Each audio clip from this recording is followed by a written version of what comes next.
আসসালামু আলাইকুম। এই শিশির ভেজা শীতের সকালে ঘাস খেতে চলে আসছি। সরি, ঘাস খেতে না,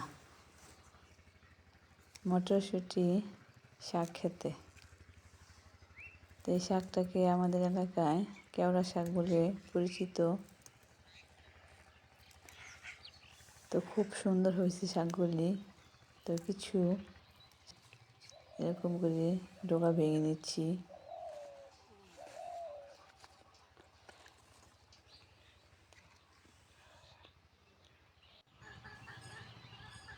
যে শাক তোলা হয়ে গেছে, এখন শীতের সকালে নাস্তার আয়োজন।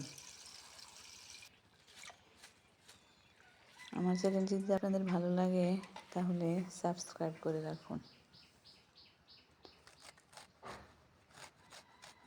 এই যে শাকগুলি ধুয়ে তারপর কেটে নিচ্ছি। আজকে সকালের আয়োজন হচ্ছে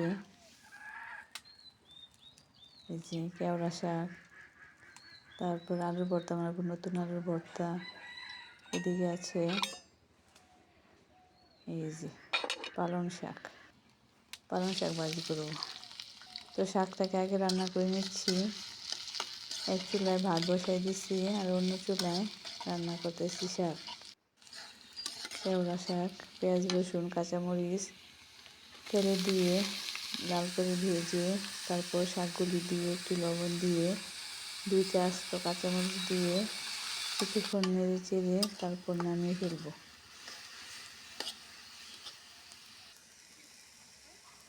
হয়েছে কেওড়া শাক রান্না করা।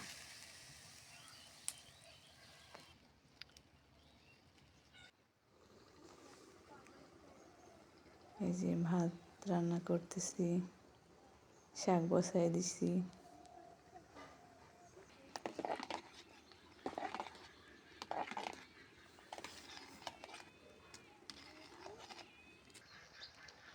গ্রাম অঞ্চলে এরকমেরই আয়োজন। আমরা সাদা মাখা মানুষ, রান্নাও আমাদের সাদা মাখা। তো এই যে আমার সব রান্না হয়ে গেছে।